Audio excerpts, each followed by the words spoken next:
Hey guys, in this video I'll be teaching you how to overcome self-doubt. 7 ways to overcome self-doubt and boost confidence. One of the biggest deathbed regrets is I wish I'd had the courage to live a life true to myself, not the life others expected of me. If you're constantly dealing with self-doubt, you'll find it hard to live with courage and never second-guess your decisions. But how do you actually overcome self-doubt? You can overcome self-doubt when you take conscious steps to deal with the cause. Self-doubt is often caused by a lack of confidence and something called imposter syndrome. When the voice inside your head keeps telling you that you're not good enough, you need to learn how to stop listening to the self-doubting thoughts in your mind. In this video, I want to share what self-doubt is, what specifically causes it, and how you can actually deal with it in a sustainable way. What is self-doubt? Self-doubt is a feeling that tells you that you're not good enough. It's a voice inside your head that doubts your abilities, no matter how good or proficient you actually are. The self-doubting voice inside your mind will find a way to critique your capabilities. Self-doubt is not a rare phenomenon. It occurs mostly when we're not confident in our own abilities. This happens more often than you might think. In fact, some sources state that 85% of Americans struggle with low self-esteem and self-doubt. This means that you aren't the only one that's struggling with self-doubt. It's just that most people try to mask their insecurities by faking confidence when in front of others. What causes self-doubt? The inner critic is the archenemy of confidence. Everyone has an inner critic. It's the nagging, negative voice in your head telling you that you're not good enough or that you'll never amount to anything. This inner voice is the cause of your self-doubt, but what actually causes this inner voice to control the thoughts in your mind? The biggest causes of self-doubt are having been excessively criticized, scolded, or yelled at in the past, a general lack of confidence, suffering from imposter syndrome, the fear of failure. Let's look more closely at each of these causes. Being unfairly criticized in the past. It's good to know that no one is really born as a self-doubter. This lack of self-confidence is often a result of past experiences. For example, if you were constantly scolded and criticized as a kid, there's a likelihood that this has a lasting effect on your confidence. This would be a result of neuroplasticity. Your brain adapts to your life circumstances to make itself more efficient at handling future challenges.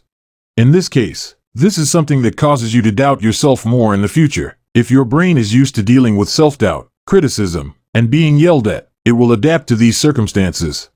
Luckily, the principle of neuroplasticity also allows us to work on fixing our self-doubting habits. More on that later.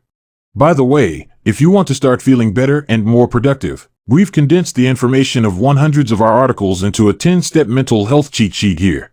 Don't miss out on happiness. Thrive under stress and crush your goals with these 10 instant tips for your mental health. Lack of confidence. In the end, a lot of self-doubting is caused by a lack of confidence.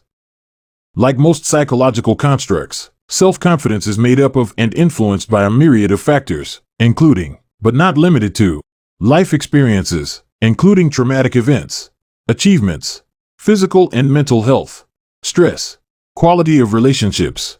Ideally, in order to be confident, you should be in good mental and physical health, have had positive life experiences and supportive parents. You should generally be surrounded by people who build you up instead of those who knock you down, and your life shouldn't be too stressful, while still being challenging and rewarding.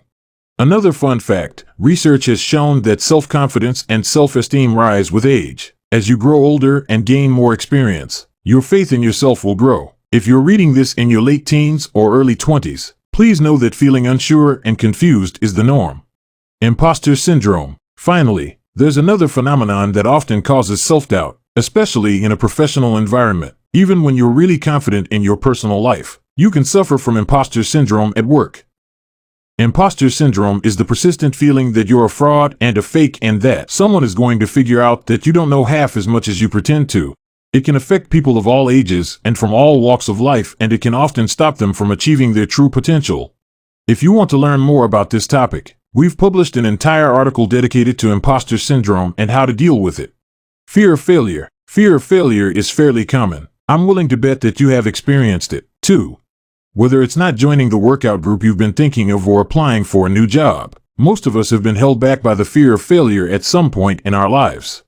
This is also a frequent cause of self-doubt. The fear of failure is so common because failure is the most readily available option. Success requires a lot of work and effort, and sometimes, no matter how hard you work, you'll still fail. It takes quite a lot of mental strength and resilience to keep working towards your goal despite failures and setbacks.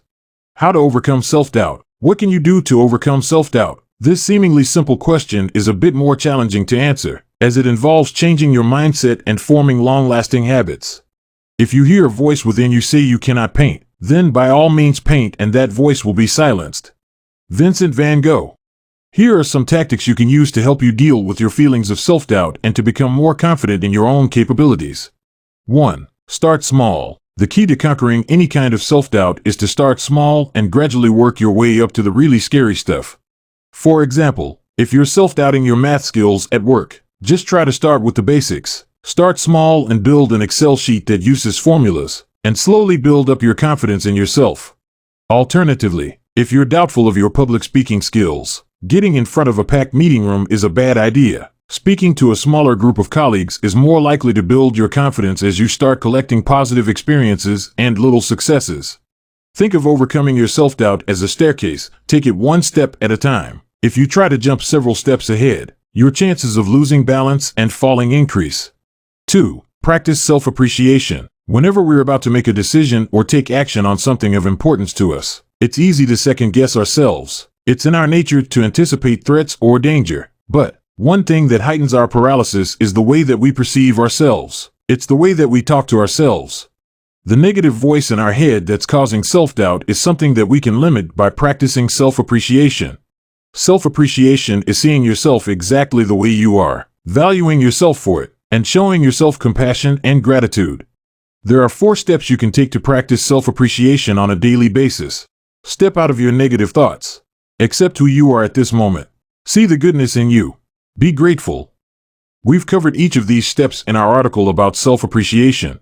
3. Think more positively of the future. Try to change your thinking into something more that is less doubtful, but more hopeful about your own capabilities. Whenever you experience feelings of self-doubt, try to add the word yet to your thoughts. I'm not clever enough yet. There's no way I can do that yet. I'm not strong enough yet. This type of thinking may sound silly and inconsequential, but there's some actual power behind this strategy. By thinking positively about yourself, you're actually more likely to trigger a chain of thoughts that reduces the amount of self-doubt you expose yourself to. This last point was confirmed in a fun study by Barbara Fredrickson. The study found that a positive mindset can be triggered, and more importantly, that a positive mindset initiates more creativity and an urge to play ball. Basically, when you have a positive mindset, you're better able to deal with the challenges that life throws at you. 4. Realize that failing doesn't make you a failure. As we discussed earlier in this article, the fear of failure is a frequent cause of self-doubt. This isn't to say that there's no point in trying anything new. Humans are quite admirable because we keep trying despite the odds not always being in our favor. We are resilient beings, and more often than not, we get back up again when life knocks us down.